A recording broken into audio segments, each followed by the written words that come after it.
conference is way more interesting than the premiers and the mayors, that's for sure.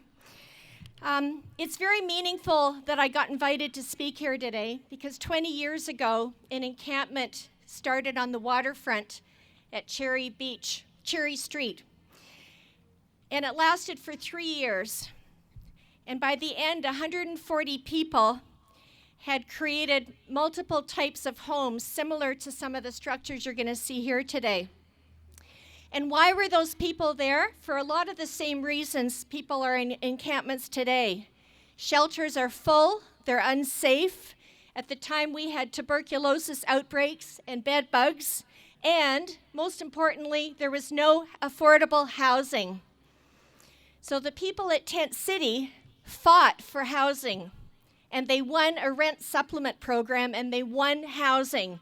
And that can be won again. We have to win it again for people in the encampments.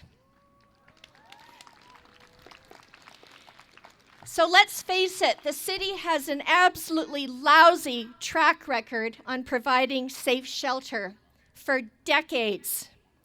17 years ago, an emergency shelter popped up in the basement of an agency funded by the city.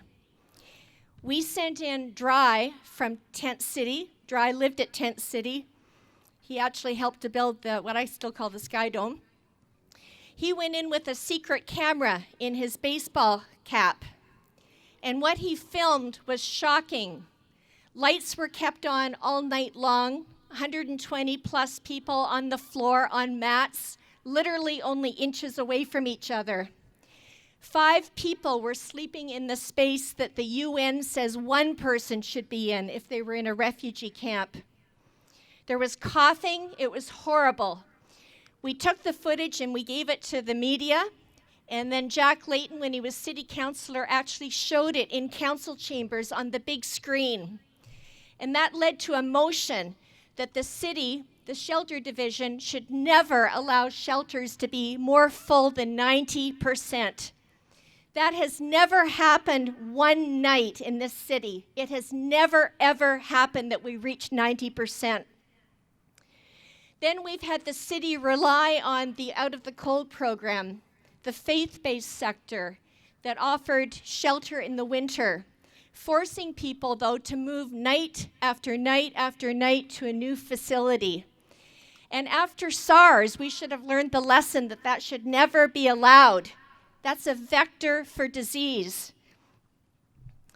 And then we've had shelter Band-Aids, what I call a second tier, a second class of emergency shelters. We've had the armories open 4 different times. We've had 3 empty hospitals used for emergency shelter. In one case, and this one was operated by the Salvation Army, it was for couples, but not for same-sex couples. Imagine that, and the city allowed that, and that had to be fought by activists. And then we've had warming centers, and these are all examples of what we call congregate settings that are extremely dangerous at the best of time. So warming centers that open only when it's minus 15, only when it's minus 15. And only one for the entire Toronto is open 24 hours. And guess what? If you go there, there's no food. There's no hot meals.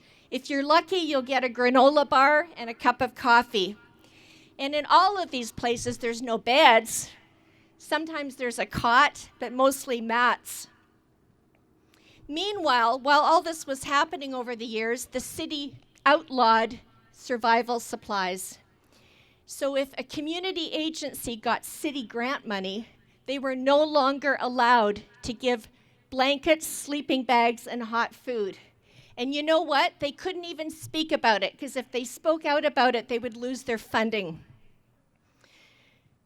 Then we saw 2 overnight drop-ins for women become really essentially permanent shelters, sleeping women on mats, or if they were lucky, in a lazy boy chair. They were never meant to be permanent. They're 5 years later, they're still operating because there's not enough shelter for women. Recently, an 80-year-old woman got COVID in a shelter room where she was sharing it with 3 other women. And now, today, we have this new lingo, Respite Centers.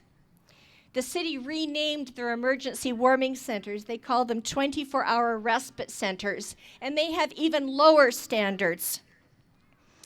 2 years ago at All Saints at Sherburne and Dundas, I went in. I didn't believe what I saw. There were no doors on the bathrooms, and they were not bathrooms where you go through a curved area like at the Eaton Center. It was just like a toilet and no doors. And it was freezing inside. The ombudsman noted it was 14 degrees inside in the winter. And that was allowed. That was allowed by the city. And then last year we had the Better Living Center, the famous Better Living Center, and it opened for 200 people inside. And once again, we sent in secret video workers photographers to videotape and show, because the agencies will never let you in as media. They will only show you on the day when it's all clean and opening. They won't let you in later on to show the circumstances. And now today, really, I can't believe what we're now facing today, what people are expected to see at the Better Living Center. Plexiglass walls, no roof, no door, no privacy, a futuristic sci-fi horror prison-like cell, and it shouldn't be allowed. And the number one story on CBC today is around how COVID spread is aerosolized. And I could go on and on about how homeless people have been left to the bottom of the list when it comes to COVID protections. I'll just tell you a few. They've stopped tracking homeless deaths this year. It took 6 weeks to get 2 lousy portable toilets at Moss Park. And ESN, the network that's here that's been doing so much wonderful work across the city, they know how hard it's been to get water, toilets, running water as well. And, I just have to say, our medical officer of health refused to order physical distancing in shelters. She said it was just up to the agencies to do it on their own. Shame. So we took her to court. We took the city to court and we won, and it's far from perfect. There's no guarantee that 6 feet or 2 meters is enough. Bottom line is we have to support all the encampments, and I can't wait to see the structures getting put together, and thank you to all the volunteers and as well the residents for inviting us here today. Thank you.